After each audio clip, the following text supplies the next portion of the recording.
Hello friends, എന്തൊക്കെയുണ്ട് വിശേഷങ്ങൾ? എല്ലാവരും സുഖമായിരിക്കുന്നല്ലോ അല്ലേ? അപ്പോൾ ഇന്ന് ഞങ്ങൾക്കിവിടെ ഓഗസ്റ്റ് 31 ഒരു ഓണ പ്രോഗ്രാമിന് പോകാനുണ്ട് കേട്ടോ. കണ്ണൂർ ഫ്രണ്ട്സ് അസോസിയേഷൻ്റെ ആണ് ഇന്നത്തെ ഓണ പ്രോഗ്രാം എന്ന് പറയുന്നത്. അപ്പോൾ അച്ഛനും മോനും നല്ല കിടു കേരള കുട്ടന്മാരായിട്ടാണ് കേട്ടോ പോകുന്നത്. നല്ല കുർത്തിയും മുണ്ടും അതുപോലെ തന്നെ ഷർട്ടും മുണ്ടൊക്കെ ഇട്ടിട്ടാണ് ഇവർ രണ്ടാളും റെഡി ആയത്. ഞാൻ പിന്നെ നല്ല മഴയൊക്കെ ആയതുകൊണ്ട് സെറ്റ് സാരിയൊക്കെ കൊടുക്കാൻ എനിക്കൊരു മടി, കാരണം ചെളിയൊക്കെ പറ്റിക്കഴിഞ്ഞാലുണ്ടല്ലോ അത് വൃത്തിയാക്കാൻ നല്ല മെനക്കെടല്ലേ. അപ്പം ഞങ്ങളിതാ വീട്ടിൽ നിന്ന് ഇറങ്ങിയിട്ടുണ്ട്. ഇന്നത്തെ പ്രോഗ്രാം എന്ന് വെച്ചിട്ടുണ്ടെങ്കിൽ ഉച്ചവരെ നല്ല കലാപരിപാടികളാണ്. ഒരുപാട് ഡാൻസും പാട്ടൊക്കെ ആയിട്ട് കണ്ണൂർ ഫ്രണ്ട്സിൻ്റെ കുറേ കലാപരിപാടികൾ ഉണ്ടാവും. അത് കഴിഞ്ഞതിന് ശേഷം നല്ല വിഭവസമൃദ്ധമായ സദ്യയും കഴിച്ച് സമ്മാനദാനമൊക്കെ കഴിഞ്ഞ് നമുക്ക് വീട്ടിലോട്ട് മടങ്ങാൻ പറ്റും. അപ്പം ഞങ്ങളിതാ പുറപ്പെട്ടിട്ടുണ്ട്. ഇതാണ് കേട്ടോ ഇവിടുത്തെ മുംബൈയുടെ ഒരു ഹൃദയമിടിപ്പ് എന്ന് പറയുന്നത് ഈ ഒരു ലോക്കൽ ട്രെയിനാണ്. ഇവിടെ ഇഷ്ടം പോലെ നമ്മൾ ട്രെയിനിനെക്കാളും ബസ്സും അതുപോലെയുള്ള ട്രാവലിങ്ങിനെക്കാട്ടും ഏറ്റവും കൂടുതൽ ആൾക്കാർ ഡിപ്പെൻഡ് ചെയ്യുന്നത് ഈ ലോക്കൽ ട്രെയിൻസിനാണ് കേട്ടോ. അങ്ങനെ അതൊക്കെ കണ്ട് ഞങ്ങളിതാ പുറപ്പെടുകയാണ്. നമ്മളിപ്പോൾ പോകുന്നത് കേരള സമാജത്തിൻ്റെ കുറേ സ്കൂളുകളും കോളേജുകളൊക്കെ ഉണ്ട്. അതിലൊരു സ്കൂളിലെ ഓഡിറ്റോറിയത്തിൽ വെച്ചിട്ടാണ് ഇന്നത്തെ ഓണ പ്രോഗ്രാം ഉള്ളത്. പോകുന്ന വഴിക്ക് നാട്ടിലത്തെ ഒരു ഓർമ്മയൊക്കെ വരുന്ന രീതിയിൽ കുറേ പശുക്കളൊക്കെ മേയുന്നുണ്ടായിരുന്നേ. പിന്നെ ഇതൊക്കെ ഇവിടുത്തെ അമ്പലങ്ങളിലൊക്കെ ഉള്ളതാണ്. അങ്ങനെ പോയി ഞങ്ങളിതാ സ്കൂളിൽ ഓഡിറ്റോറിയത്തിൽ എത്തിയിട്ടുണ്ട്. അപ്പോൾ ഈ ഒരു ബിൽഡിങ്ങിൻ്റെ താഴ്ഭാഗത്താണ് കേട്ടോ ഇതുപോലെ സദ്യക്കൊക്കെ ഉള്ള സെറ്റപ്പൊക്കെ വെച്ചിട്ടുള്ളത്. പിന്നെ ഇതാ ഇങ്ങനെയുള്ള മാലയും സെറ്റും മുണ്ടൊക്കെ കുറേ ആൾക്കാരൊക്കെ കൊണ്ടുവെക്കാറുണ്ട് സ്റ്റാളുകൾ. അങ്ങനെ ഞങ്ങൾ പ്രോഗ്രാമിൻ്റെ ഹാളിലോട്ട് എത്തിയേ. പ്രോഗ്രാമൊക്കെ തുടങ്ങിയിട്ടുണ്ടായിരുന്നു. നമ്മൾ എത്തുമ്പോഴത്തേക്ക് നമ്മൾ കുറച്ച് ലേറ്റായി പോയിട്ടുണ്ടായിരുന്നു കേട്ടോ. അപ്പം നല്ല അടിപൊളി ഡാൻസൊക്കെ ആയിരുന്നു സ്റ്റേജിൽ ഉണ്ടായിരുന്നത്.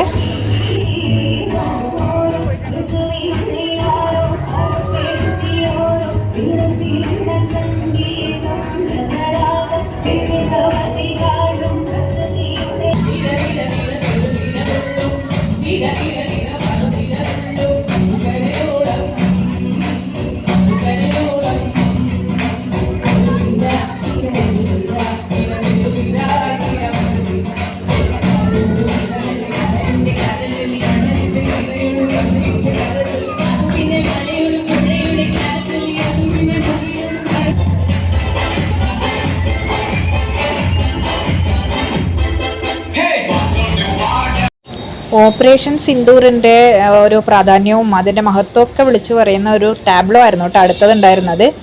ഇതൊക്കെ കാണുമ്പോൾ നമുക്ക് ആ ഒരു ഓപ്പറേഷൻ സിന്ദൂറൊക്കെ വീണ്ടും ഓർമ്മയിലേക്ക് വന്നു.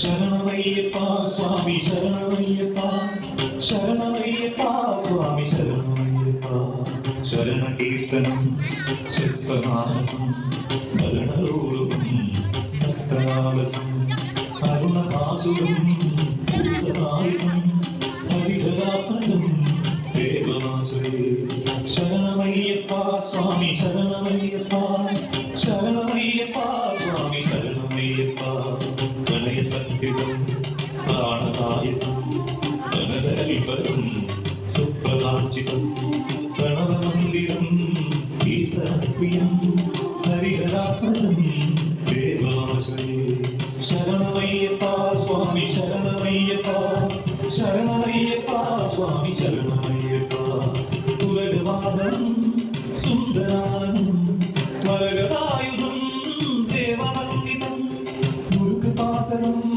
കീർത്തനപ്രിയം ഹരിഹരാപദം ദേവമാശ്രയേ ശരണമയ്യപ്പ സ്വാമി ശരണമയ്യപ്പ ശരണമയ്യപ്പ സ്വാമി ശരണമയ്യപ്പ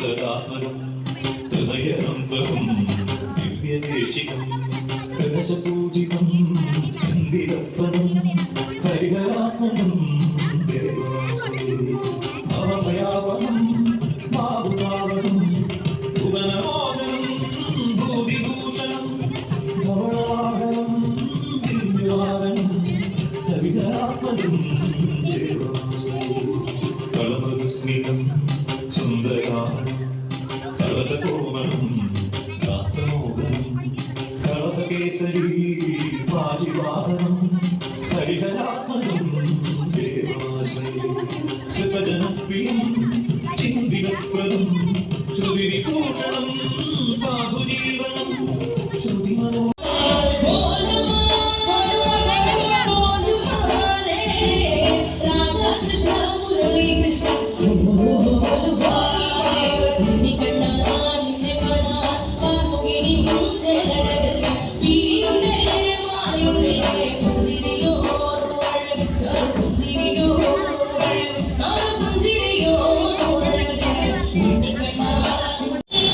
അങ്ങനെ പരിപാടികളൊക്കെ ആസ്വദിച്ച് നമ്മൾ കഴിഞ്ഞു പോയ കലോത്സവ ഓർമ്മകളൊക്കെ ഒന്ന് അയവിറക്കിയിട്ടാ. കാരണം ഒരുപാട് മിസ് ചെയ്യുന്നുണ്ട് ഇതുപോലുള്ള കാര്യങ്ങളൊക്കെ. സ്കൂൾ യൂത്ത് ഫെസ്റ്റിവലിൻ്റെ സമയത്ത് ഡാൻസിലൊക്കെ പങ്കെടുത്തിരിക്കുന്ന ആ ഒരു ടൈമും അതൊക്കെയാണ് കേട്ടോ ഓർമ്മ വന്നത്. പിന്നെ നാട്ടിലെ കുറേ ഓർമ്മകളൊക്കെ ആയിരുന്നേ ആ പ്രോഗ്രാമൊക്കെ കണ്ടിരിക്കുമ്പോൾ എൻ്റെ മനസ്സിലുണ്ടായിരുന്നത്. അപ്പം ഞങ്ങളിത് അതൊക്കെ കഴിഞ്ഞ് താഴോട്ട് ഇറങ്ങിയിട്ടുണ്ട് ഫുഡ് കഴിക്കാനായിട്ട്. ഇവിടെ ഇതൊക്കെ നമ്മുടെ ഫ്രണ്ട്സാണ് കേട്ടോ, രേഖേച്ചി, രശ്മി, പിന്നെ അച്ചുമോനത് അവിടെ ഉണ്ട്. പിന്നെ ക്യാമറ എടുക്കുന്നത് ഞാനായതുകൊണ്ട് തന്നെ എന്നെ നിങ്ങൾക്ക് ഈ വീഡിയോയിലൊന്നും കാണാൻ പറ്റില്ല. ആരെങ്കിലും എടുത്തിട്ടുണ്ടെങ്കിൽ ഇടയ്ക്ക് അങ്ങനെ കണ്ടെങ്കിലായി. അങ്ങനെ ഞങ്ങളിത് വർത്താനമൊക്കെ പറഞ്ഞ് നേരെ സദ്യ കഴിക്കാൻ വേണ്ടി സീറ്റ് പിടിക്കാൻ വേണ്ടി പോവാന്നേ. പോകുന്ന വഴിയിൽ ഇതൊക്കെയാണ് നമ്മൾ കഴിക്കാൻ പോകുന്നത് എന്ന് ഓർമ്മിപ്പിക്കാൻ വേണ്ടി ഞാനിത് ഇതൊക്കെ എടുത്ത് വെച്ചിട്ടുണ്ട് കേട്ടോ. സാമ്പാർ, ഉപ്പേരി, അവിയൽ, കൂട്ടുകറി, പച്ചടി എല്ലാം ഉണ്ട് കേട്ടോ. അങ്ങനെ ഞങ്ങൾ ഇതാ നാട്ടിലെ കല്യാണത്തിൻ്റെ ഒരു ഓർമ്മയിലാണ്. കാരണം എന്ന് വെച്ചിട്ടുണ്ടെങ്കിൽ തിരക്ക് പിടിച്ച് ഓടിപ്പോയതാണ്, പക്ഷേ സീറ്റ് ഫുള്ളാണ്. അപ്പം നമ്മൾ അവരുടെ പിറകിൽ നിന്നിട്ട് ഇങ്ങനെ കഥ പറയാന്നേ. സീറ്റ് കിട്ടാത്ത നിരാശയൊക്കെ നമ്മൾ വർത്താനം പറഞ്ഞ് തീർത്തുട്ടാ. അങ്ങനെ അച്ചുമോൻ അവിടെ സീറ്റ് കിട്ടിയിട്ടുണ്ട്. അങ്ങനെ ഒടുവിൽ നമ്മുടെ ഊഴം വന്നു, നമുക്കും സീറ്റ് കിട്ടിയിട്ടാ. നല്ല പച്ച ഇലയാണ്. അച്ചാറ് വന്നു, ഉപ്പ് വന്നു, പുളിയിഞ്ചി വന്നു. ബിജു മേനോൻ്റെ ഡയലോഗ് കണ്ടിട്ട് എനിക്ക് ഓർമ്മ വരുന്നത്. കുറേ നാളുകൾക്ക് ശേഷം ഒരു നാട്ടിലൊക്കെ ഒരു കല്യാണത്തിനും അതുപോലെ ഒരു യൂത്ത് ഫെസ്റ്റിവലിനും എവിടെയൊക്കെ പോയ ഒരുപാട് ഫീലിങ്സ് ആണ് കേട്ടോ എനിക്ക് ഇന്ന് ഒരുമിച്ച് കിട്ടിയിട്ടുണ്ടായിരുന്നത്. അപ്പോൾ ഇതാ പച്ചടി ഉണ്ട്, പൈനാപ്പിൾ പച്ചടി ഉണ്ട്, അവിയലുണ്ട്, ഓലനുണ്ട്, പഴം, പുളിയിഞ്ചി, ഉപ്പേരി, അച്ചാറ്, ഇങ്ങനെ എല്ലാ വിഭവങ്ങളും ഏകദേശം ഉണ്ടായിരുന്നു കേട്ടോ സദ്യക്ക്. നല്ല അടിപൊളിയായിട്ടുള്ള സദ്യയായിരുന്നു. പിന്നെ നമ്മുടെ ഇതാ സ്പെഷ്യൽ കൂട്ടുകറി, ഇനിയിപ്പം ചോറ്, ഉപ്പേരി, പരിപ്പ്, പപ്പടം ഇതൊക്കെ വരാനുണ്ട് കേട്ടോ. ഇതാ ചോറും പരിപ്പ് കറിയും ഉണ്ട്, അതുപോലെ തന്നെ ഉപ്പേരിയും ഇതാ വന്നിട്ടുണ്ട്, സാമ്പാറും വന്നു. അപ്പോൾ ഏകദേശം എല്ലാമായി. ഇനിയിപ്പോൾ നമുക്ക് ഒരു സൈഡിൽ നിന്ന് അങ്ങ് കഴിച്ച് തുടങ്ങാം അല്ലേ. അങ്ങനെ ഞാനിതാ കഴിക്കാനും തുടങ്ങിയിട്ടുണ്ട് കേട്ടോ. അങ്ങനെ ഭക്ഷണമൊക്കെ കഴിച്ചതിന് ശേഷം നമ്മൾ ഇതാ വീട്ടിലോട്ട് തിരിച്ചു പോയിട്ടാ. ഇഷ്ടപ്പെട്ടിട്ടുണ്ടെങ്കിൽ ലൈക്ക് ചെയ്യണം, സബ്സ്ക്രൈബ് ചെയ്യണേ.